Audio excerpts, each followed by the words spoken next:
So to start off, of course, today I want to mention again that 80% of those who've watched my videos haven't subscribed. So of course, I really would love it if you subscribed, and of course, it'd be great if not only do you subscribe, that you ring the bell so you'll be able to quickly see my latest videos. They come out about once a week, generally on Sunday Japan time, which will probably be Saturday night in North America. And again, don't forget to ring the bell. So, to start off here, I should say, as you probably know, history is full of things that governments, be they kings, presidents, or prime ministers, have done things that have failed miserably because they just weren't thought through. The Susan B. Anthony US dollar is a very good example of this. And like most great government fails, it had good intentions. But of course, there are some famous sayings about good intentions. There's the Susan B. Anthony dollar. I'm sure most of my American friends know this. If for anyone who doesn't really collect American coins, this may not be so well known to them, but it's worth having one as a little bit of history, even if it is about a fiasco. Perhaps fiasco is too strong a word, but that's what I've been calling it. The U.S. restarted the dollar coin in 1971. This dollar was this one with a portrait of Dwight D. Eisenhower. It was the same size as the old dollar coins, such as this Morgan. Whoops, there we go. That is a very nice coin. Same size, but of course, no silver. The problem, though, was that it was the same size as the old dollar coins. It was still 4 grams lighter than the original one, but it was still pretty big and also still too heavy, and people worried about it weighing down their purses and wallets. So the first dollar coin since 1935, the Eisenhower, was an abysmal failure. People just didn't use it. So, but in the 1970s, though, with inflation in the 70s, and I do want to stress it was not hyperinflation. We're talking about the United States here, not Brazil.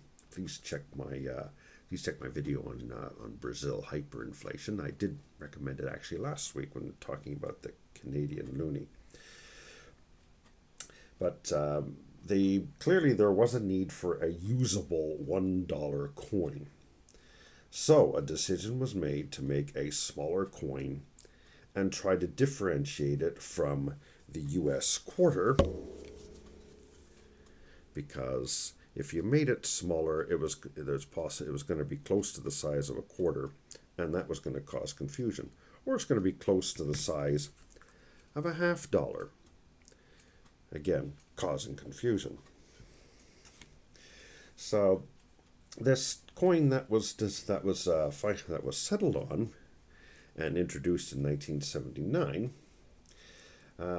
in the attempt to differentiate it from the quarter, it was going to have a distinct design, at least on one side, and it had an 11-sided inner rim. If you look a bit closer here, you'll notice that the inside of the rim is 11-sided, not the outside. The coin is still round. We can contrast that to the loonie, which is 11-sided on the outside. And if you watch my video from last week, you will know, of course, that the loonie worked out really well. Canadians liked it, still use it. But the Susan B. Anthony, well, sorry, didn't fare so well. So it didn't work out. The attempts at differentiating it was just not enough. They didn't make it a gold color, which the loonie was, and that might have helped. Perhaps they might have helped. But coin was introduced, and Americans hated it. Stores would make a point of getting some, giving them out as change, and customers would demand that they take it back and give them a paper bill instead. I actually saw news stories about this, and people were saying, "Nah, I don't want this. Give me a paper bill." So we can't say that stores didn't try. Vending machine companies really wanted this coin to work out because it meant that people could buy more expensive items in vending machines without having to carry a big handful of quarters. But it just didn't work out. 700 million of these coins were struck in their first year. That is 1979. Here's one of them here. And 93 million struck in 1980. Just 13 million in 1981.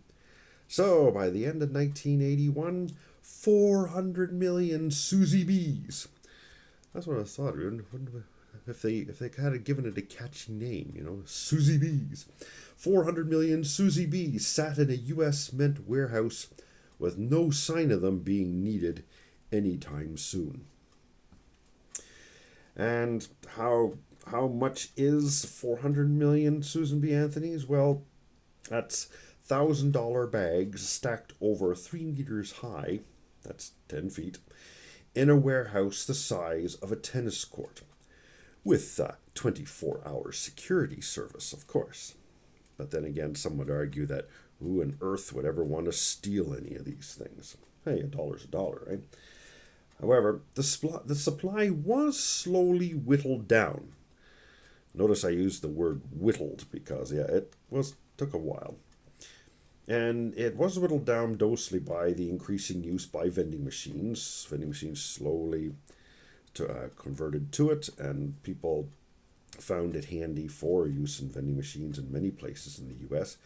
In particular, the Baltimore Metro Subway made very good use of the Susan B, and they were probably the biggest consumer of the Susan B. So if you lived in Baltimore, maybe you saw a lot of Susan Bs around and perhaps wondered what all the fuss was about. Who knows? By 1999, another 41 million were struck. But then the new design, a Sacagawea dollar, I hope I'm pronouncing that right, Sacagawea. Somebody will probably correct me. But the Sacagawea was struck in 2000, and it replaced the Susan B. Anthony. And I wish I had an example of one, but let's just say that it has a picture of a member of an indigenous lady. I think it was the Shoshone Indian tribe, and with her little baby, and it's supposed to represent this lady called Sacagawea. But there's no pictures of her, so nobody knows what she looks like. And as I say, I don't have one of the coins, but if somebody could send me one, I will definitely do another video about why that coin hasn't fared too well. But I'll mention a little bit more about that coin later on here. So, what went wrong with the Susan B?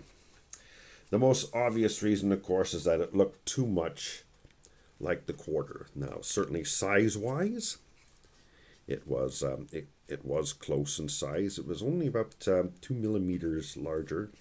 And if you saw my video about the French coins, you'll notice that I did mention that if the difference in size is less than 2 millimeters and the coin is the same color or close to the same color, you're going to have trouble.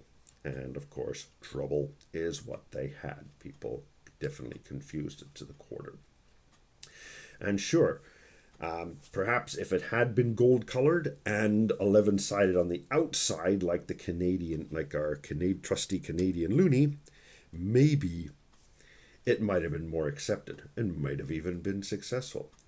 The decision not to make it a gold color and not to make it 11-sided on the outside was due to the vending machine company's concerns. Apparently, making it gold colored and not perfectly round would have required vending machine modifications that would have been a lot more expensive. So while vending machines were looking forward to getting a dollar coin, they didn't want it changed too much that they would have to spend too much money to change the machines. And that's fair enough. Business is business. Now, I'm going to guess that the technology for scanning coins improved somewhat by the time the loonie was released in 1987, as vending machine companies were in fact encouraging the use of the new loonie when it came out. They even put labels on vending machines that were taking the loonie, stuck labels on it with a picture of the loonie and the phrase, "Use it here." And again, for more info about the loonie, of course, please watch my video from last week. It's a pretty good story about how we ended up with the loonie. But getting back to the Suzy B, I'm going to say something I never like to say about a coin, but frankly, the Suzy B was ugly. Nothing against the lady, but that was just not a flattering portrait of her at all.